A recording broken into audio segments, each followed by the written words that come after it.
தேமுதிக எந்த கூட்டணியில் இணையும் என்ற கேள்வி எழுந்திருந்த நிலையில் தற்போது திமுக கூட்டணியில் இணைய போவதான தகவல் கிடைக்கப்பட்டிருக்கிறது. இன்னும் சற்று நேரத்தில் தேமுதிக பொதுச் செயலர் பிரேமலதா விஜயகாந்த் அறிவாலயம் வர இருப்பதாக தகவல் வெளியாகியிருப்பதை அண்மை செய்திகளாக நாம் பார்க்கிறோம். திமுக கூட்டணியில் தேமுதிக இணைய இருப்பதாக தகவல் தெரிவிக்கப்பட்டிருக்கிறது.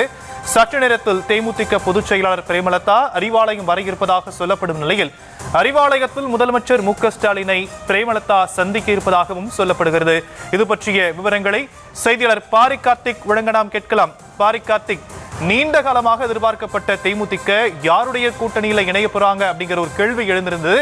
திமுக கூட்டணியில இணைய இருப்பதா சொல்லப்பட்டிருக்கு. இதன் விவரங்கள். வணக்கம். சமீப காலமாக என்று பேச்சுவார்த்தை நடைபெற்ற நிலையில் தற்போது அவர்கள் இரண்டு பக்கமே அவர்கள் பேச்சுவார்த்தை நடத்தப்பட்டதாக கூறப்பட்டது. அதிமுக, திமுக என இரண்டு கட்சிகளுடனான தொடர்ச்சியாக அவர்கள் பேச்சுவார்த்தையில் ஈடுபட்டு வந்த நிலையில் தேமுதிக ஆரம்பித்து முதல் முறையாக தற்போது திமுகவுடன் அவர்கள் இணைய இருக்கிறார்கள். இந்த வருகின்ற 2026 சட்டமன்ற தேர்தலுக்காக அவர்கள் திமுகவுடன் தங்களுடைய பேச்சுவார்த்தையை அமைச்சர் ஏவா வேலு மூலியமாக தொடர்ச்சியாக நடைபெற்று வந்த நிலையில் தற்போது தேமுதிக திமுகவில் இணைய இருப்பதாக சொல்லப்படுகிறது. இன்னும் சற்று நேரத்தில் முதலமைச்சரை தேமுதிகவுடைய பொதுச்செயலாளர் பிரேமலதா சந்தித்து இந்த கூட்டணி தொடர்பாக பேச இருக்கிறார். ஏற்கனவே திரைமறைவாக இந்த பேச்சுவார்த்தை நடைபெற்றது. தொடர்ச்சியாக தேமுதிக அமைச்சர் வேலூர் மூலியமாக தான் திமுக பக்கம் காய் நகர்த்தி வந்தார்கள். அதே நேரம் ஏடிஎம்கே பக்கமும் அதாவது அதிமுக பக்கமும் அவர்கள் பேசி வந்த நிலையில் அதிமுக பக்கம் அவர்களுக்கு ராஜ்யசபா கொடுக்கவில்லை என்ற காரணத்திற்காக கடந்த 2024 நாடாளுமன்ற தேர்தலுக்கு பிறகு அவர்கள் தங்கள் கூட்டணியை முடித்துக் கொண்டார்கள். ஏற்கனவே 2021 அவர் தனித்து நின்ற அதாவது தேமுதிக 60 தொகுதியில் தினகரனுடன் நின்றார்கள். அமமுகவுடன் இணைந்து அவர்கள் போட்டியிட்ட பிறகு கிட்டத்தட்ட அந்த 60 தொகுதியில் நின்ற அவர்கள் மொத்தமாகவே 2 லட்சம் மக்கள் மட்டும்தான் பெற்ற நிலையில் அவர்கள் தொடர்ச்சியாக மீண்டும் 2024 அதிமுகவுடன் போட்டி போட்டார்கள். அதிமுகவுடன் போட்டி போட்ட அவர்கள் விருதுநகரில் போட்டியிட்ட வெற்றிக்கு மிக அருகில் சென்று தோல்வியை சந்தித்தார். இந்நிலையில் அவர்கள் 2026 சட்டமன்ற தேர்தலிலும் அதிமுகவுடன் தான் இந்த கூட்டணி பேச்சுவார்த்தை தொடங்கும் என்று எதிர்பார்க்கப்பட்ட நிலையில் தற்போது அவர்கள் அறிவாலயம் வந்திருக்கிறார்கள். அறிவாலயம் வந்திருக்கும் அவர்களை தற்போது தேமுதிக திமுகவுடைய நிர்வாகிகள், அமைச்சர்கள் அவர்கள் வரவேற்று அழைத்து சென்றிருக்கிறார்கள். அறிவாலயத்துக்கு வந்திருக்கக்கூடிய அவர்களை திமுகவினுடைய நிர்வாகிகள் அவர்களை அழைத்து சென்றிருக்கிறார்கள். இன்னும் சற்று நேரத்தில் முதலமைச்சர் அவர்கள் சந்தித்து வருகின்ற தேர்தலில் 2026 சட்டமன்ற தேர்தலில் திமுகவுடன் தங்களுடைய அந்த கூட்டணியை உறுதி செய்ய இருக்கிறார்கள். தொடர்ச்சியாக தேமுதிகவை பொறுத்த வரைக்கும் முதல் முறையாக கட்சி ஆரம்பித்து முதல் முறையாக அவர்கள் திமுகவுடன் போட்டியிடுகிறார் என்பது குறிப்பிடத்தக்கது. அரசியலில் மிகுந்த திருப்பமாகவும் மிகுந்த முக்கியத்துவம் வாய்ந்ததாகவும் இந்த சந்திப்பு இருக்கிறது. ஏனென்றால் தேமுதிக என்ற ஒரு கட்சி ஆரம்பித்து இத்தனை வருடங்களில் முதல் முறையாக அவர்கள் திமுகவுடன் கூட்டணி அமைத்து இந்த போட்டியை சந்திக்கிறார்கள். ஏற்கனவே அவர்கள் அதிமுகவுடன் ஒரு முறை போட்டியிட்டு எதிர்க்கட்சி வரிசையில் நின்ற நிலையில் தற்போது திமுகவுடன் இந்த பேச்சுவார்த்தையில் அவர்கள் ஈடுபட்டிருக்கிறார்கள். இதன் மூலமாக வருகின்ற தேர்தலில் அதாவது இந்த சந்திப்பு மூலியமாக வருகின்ற தேர்தலில் அவர்கள் தங்களுடைய கூட்டணியை உறுதி செய்து கொண்டார்கள் என்றுதான் சொல்லப்படுகிறது. வருகின்ற தேர்தலை பொறுத்த வரைக்கும் 2026 சட்டமன்ற தேர்தலை பொறுத்த வரைக்கும் தங்களுடைய கூட்டணியை அவர்கள் உறுதி செய்திருக்கிறார்கள். இதன் மூலியமாக அதாவது இந்த சந்திப்பின் மூலியமாக வருகின்ற தேர்தலில் அவர்கள் இணைந்து பணியாற்றுவார்கள் என்றும் சொல்லப்படுகிறது. மேலும் தேமுதிகவை பொறுத்த வரைக்கும் முதல் முறையாக திமுகவுடன் கூட்டணி அமைத்து இந்த தேர்தலை சந்திக்கிறார்கள். ஏற்கனவே அமைச்சர் ஏவா வேலும் தொடர்ச்சியாக அவர்களுடன் பேசி வந்தார். அப்போது ஒரு கட்டத்திற்கு மேலாக அதிக தொகுதிகள் அவர்கள் கேட்பதாக சொல்லப்பட்டு வந்த நிலையில் தற்போது அந்த பேச்சுவார்த்தை நிறைவுற்று தற்போது அவர்கள் அந்த பேச்சுவார்த்தையை முடிவுற்று திமுக கூட்டணியில் அதாவது இந்த தேர்தலில் அவர்கள் அங்கம் வகிப்பதாக சொல்லப்படுகிறது. முதல் முறையாக தேமுதிக என்ற ஒரு கட்சி ஆரம்பித்து முதல் முறையாக அவர்கள் திமுகவுடன் கூட்டணியிட்டு வருகிறார்கள். அது மட்டுமல்ல தற்போது முதலமைச்சரையும் அவர்கள் சந்தித்திருக்கிறார்கள். அறிவாலயத்தில் வந்திருக்கக்கூடிய அவர்களுக்கு திமுக அமைச்சர்கள் வரவேற்று உள்ளே அளிக்கும் நிலையில் முதல் முறையாக இந்த தேர்தலை சந்திக்கும் நிலையில் தற்போது அவர்களை முதலமைச்சர்களும் வரவேற்று இன்முகத்தோடு வரவேற்று தங்கள் கூட்டணியில் இணைத்துக் கொண்டிருக்கிறார்கள்.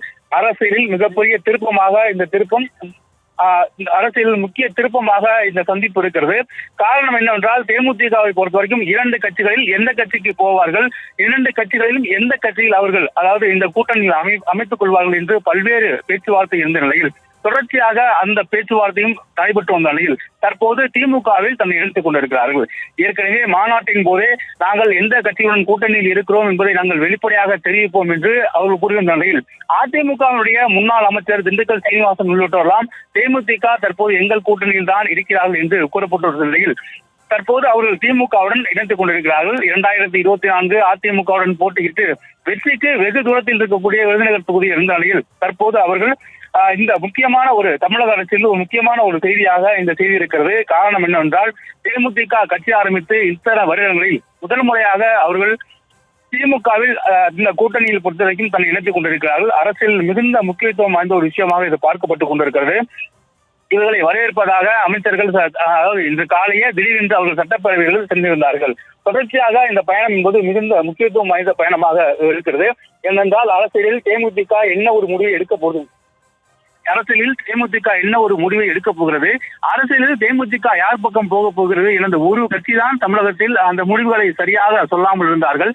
பெரிய கட்சிகள் எல்லாம் தங்களுடைய முடிவுகளை அறிவித்த நிலையில் தங்களது கூட்டணி ஒப்பந்தத்தை முடிவிட்ட நிலையில் தற்போது தேமுதிக யார் பக்கம் செல்கிறது என்ற ஒரு கேள்விதான் தொடர்ச்சியாக இருந்து வந்தது. இதே போலதான் 2021 சட்டமன்ற தேர்தலும் தேமுதிகவிற்கு இறுதி வரை இந்த இரண்டு கட்சிகளுடன் பேச்சுவார்த்தை நடத்தி எந்த கட்சியுடன் கூட்டணி பேச்சுவார்த்தையே முடிவில்லாமல் இருந்தது. இந்நிலையில் தற்போது அவர்களுடைய இந்த பேச்சுவார்த்தை முடிவெற்று இந்த கூட்டணி ஒப்பந்தம் இன்னும் சற்று நேரத்தில் கையொப்பமாகும் என்று எதிர்பார்க்கப்படுகிறது. ஏனென்றால் ஏற்கனவே அமைச்சர் ஏவாயுடன் இந்த பேச்சுவார்த்தையானது தொடர்ச்சியாக நடைபெற்றது.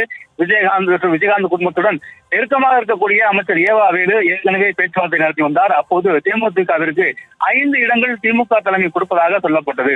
5 இடங்கள் கொடுக்கப்பட்ட போதும் அவர்கள் கூடுதலாக இடம் கேட்டதாகவும் கூடுதலாக ராஜ்யசபா இடங்கள் கேட்டதாகவும் சொல்லப்பட்டது. இந்நிலையில் அந்த அடிப்படையில் தான் அந்த பேச்சுவார்த்தை தொடர்ச்சியாக நடைபெற்ற நிலையில் அந்த பேச்சுவார்த்தையின் போது முடிவுக்கு வந்து அதாவது இந்த பேச்சுவார்த்தையை ஒரு கட்டத்தில் நின்றுவிட்டது. கடந்த ஒரு வாரத்திற்கு முன்னதாக நடந்த தொடர்ச்சியாக நடந்த பேச்சுவார்த்தை இந்த பேச்சுவார்த்தையை நின்று விட்டதாக திமுக சார்பில் சொல்லப்பட்டது. ஏனென்றால் அவர்கள் அந்த அளவிற்கு அதாவது எங்களுக்கு இடம் போதுமான இடம் கொடுக்கவில்லை என்று தொடர்ச்சியாக அவர் தேமுதிக சார்பில் சொல்லப்பட்ட நிலையில் தற்போது அவர்கள் அதாவது தேமுதிக திமுகவுடன் முதல் முறையாக தேமுதிக என்ற கட்சி ஆரம்பித்து முதல் முறையாக திமுகவுடன் போட்டியிட்டு அவர்கள் இந்த தேர்தலை சந்திக்கிறார்கள். கடந்த 2021 தேர்தலில் அமமுகவுடன் போட்டியிட்டு 2,100,000 ஓட்டு மட்டும்தான் விட்டார்கள். அதாவது ஒரு தொகுதிக்கு பெற வேண்டிய ஓட்டை தான் ஒட்டுமொத்தமாக அவர்கள் 60 தொகுதி என்றும் பெற்றார்கள் என்பது குறிப்பிடத்தக்கது. அதே போல அதிமுகவுடன் கடந்த 2024 போட்டியிட்டு 2% வாக்குகளை அவர்கள் பெற்றார்கள். அதே போல முன்னதாக நடந்த மக்கள் நல கூட்டத்திலும் அனைத்து தொகுதியிலும் அதாவது தேமுதிக நின்ற அனைத்து தொகுதிகளிலும் அப்போது விஜயகாந்த் இருந்தார். அவர் எந்த போதும் தேமுதிக நின்ற அனைத்து தொகுதிகளிலும் டெபாசிட் இழந்தார்கள் 2016 மக்கள் நல கூட்டத்தில். எனவே கடந்த 4-5 தேர்தலாக தேமுதிகவிற்கு மிகப்பெரிய சறுக்கு ஏற்பட்டது. தொடர் தோல்விகளும் அதாவது கட்சியை அடுத்த கட்டத்திற்கு கொண்டு போவதற்கு ஒரு கேள்விக்குறியாக என்ற நிலையில் தற்போது திமுகவில் தன்னை இணைத்துக் கொண்டிருக்கிறார்கள். இதன் மூலம் அவர்களுக்கு அதாவது அந்த அளவிற்கு இடம் கொடுப்பது என்பது மிகுந்த கஷ்டமான விஷயமாகும். ஆனால் அவர்கள் எதிர்பார்ப்பது குறைந்தபட்சம் ஒரு ராஜ்யசபா என்று எதிர்பார்த்துக் கொண்டிருக்கிறார்கள். இந்த ராஜ்யசபா இடம் திமுகவில் கிடைக்கும் என்றால் ஏற்கனவே திமுகவை பொறுத்த வரைக்கும் 4 இடங்கள் அதாவது தற்போது இந்த வருகின்ற மார்ச் 16ஆம் தேதி 4 இடங்கள் காலியாக இருக்கிறது. இந்த 4 இடங்களில் அதாவது 2 இடங்கள் ஏற்கனவே இருக்கக்கூடிய எம்பிகளுக்கு கொடுக்கப்பட்ட நிலையில் 2 இடங்கள் மீதம் இருக்கிறது. அதில் ஒரு இடம் பட்டியலிட்ட சமூகத்தை சேர்ந்தவர்கள் கொடுக்கப்பட்ட நிலையில் கூடுதலாக ஒரு இடம் காலியாக இருக்கும் என்று சொல்லப்படுகிறது. ஒருவேளை அந்த இடத்தை தேமுதிகவிற்கு திமுக உறுதி செய்துவிட்டதா என்ற பதிலும் இன்னும் சற்று நேரத்தில் வெளிவரும் என்று எதிர்பார்க்கப்படுகிறது. இந்த முதற்கட்டமான சந்திப்பு தற்போது கூட்டணி பேச்சுவார்த்தைக்கான சந்திப்பு இல்லை. ஏற்கனவே கூட்டணி பேச்சுவார்த்தை கொடுத்து அமைச்சர் ஏவாவேலு மறைமுகமாக அதாவது இந்த தேமுதிகவுடன் மறைமுகமாக பேசி வந்தார். அது தொடர்ச்சியாக ஏவாவேலு அவர்களுடைய இல்லத்திலே நடைபெற்றது. சுதீஷ் அவர்கள் தொடர்ச்சியாக அமைச்சர் ஏவாவேலை சந்தித்து தங்கள் இந்த தேர்தலில் திமுகவுடன் கூட்டணி அமைத்தால் எத்தனை இடங்கள் கொடுப்பீர்கள், ராஜ்யசபா எல்லாம் கொடுப்பீர்களா என்று பல்வேறு கேள்விகளை முன்வைத்து அந்த பேச்சுவார்த்தை நடைபெற்ற நிலையில் தற்போது கூட்டணி உறுதி செய்திருக்கிறது. இதன் மூலம் வருகின்ற 2026 சட்டமன்ற தேர்தலில் தேமுதிக திமுகவுடன் கூட்டணி அமைத்து போட்டியிடுவது மிகவும் உறுதியாயிருக்கிறது. இன்னும் சற்று நேரத்தில் பிரேமலதா அவர்கள் செய்தியாளர்கள் சந்திக்க இருக்கிறார். மேலும் தொடர்ச்சியாக தேமுதிக கட்சி என்று ஆரம்பித்து தற்போது முதல் முறையாக அவர்கள் திமுகவுடன் கூட்டணியில் அமைத்திருக்கிறார் என்பது குறிப்பிடத்தக்கது.